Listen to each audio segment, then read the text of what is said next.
This is a tutorial for the Wonder Woman sequence for the Batman titles tutorial.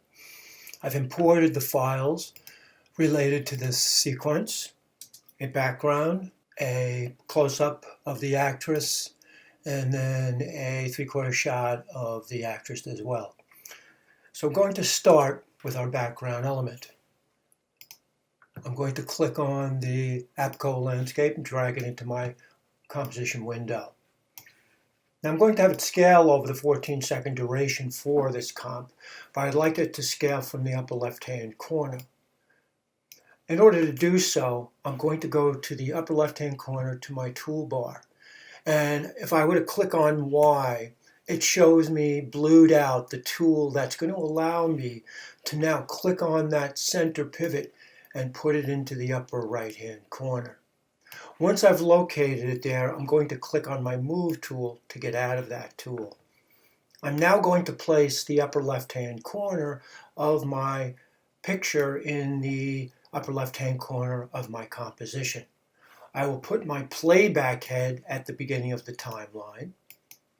And because this is going to be scaled over time, I will hit S on the keyboard. Now I will put my first keyframe in for scale. I will now proceed to second number 14 using the time code in the corner in blue. And I will now put my cursor over one of the two 100s in blue inside the scale function, and I'll click with my left mouse and drag. Now if I wanted to be specific, I could probably punch in 45%, and over time now it would scale precisely to 45% and fit the screen exactly the way I want. Next, we're going to put lightning into our scene. Now, if we look at the tutorial and drag through the completed tutorial, you'll see that there's some active lightning. And we have a filter inside of After Effects that allow us to do that. So in my composition, I will go to Layer, New, Solid. I'm going to make the layer solid black. I will click OK and click OK again. It will blank out the screen, and that's to be expected. Now with that new black layer made, I'm going to go to Effects, and I'm going to go to Obsolete, and I'm going to choose Lightning.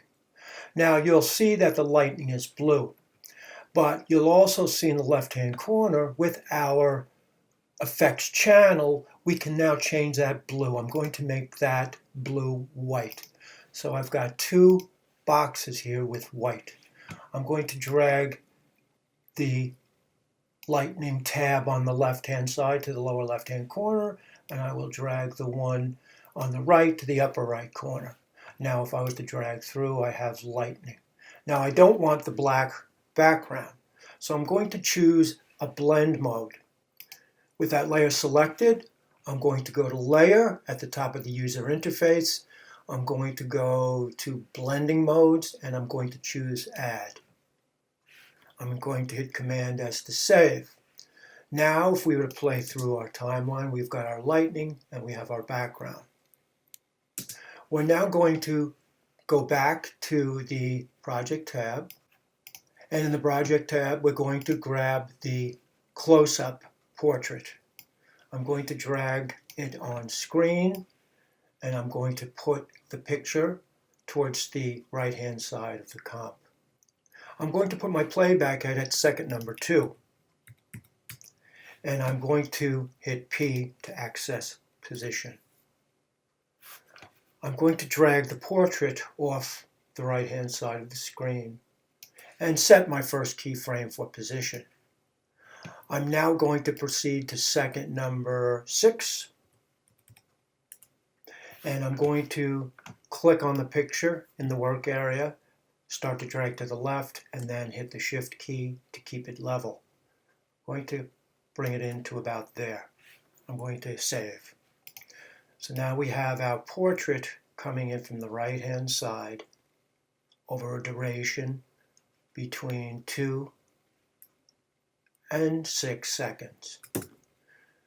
We're going to bring the figure in at the same timing. So I'm going to put my playback head back at second number 2, and I'm going to drag the picture of Wonder Woman, 3/4 shot, and I'm going to put it on the left-hand side. Now, she's pointing us off screen to the left because of her position of her eyes. I don't want that. I want to flip the image over on the other side.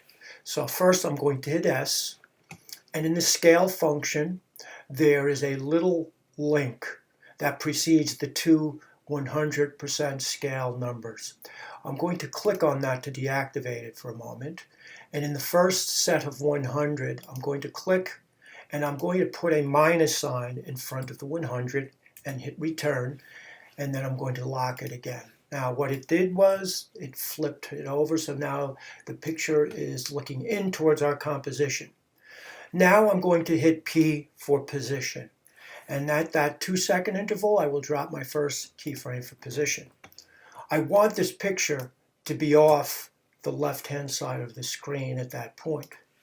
I'm now going to go to second number 6 again, and I'm going to drag the figure into my composition.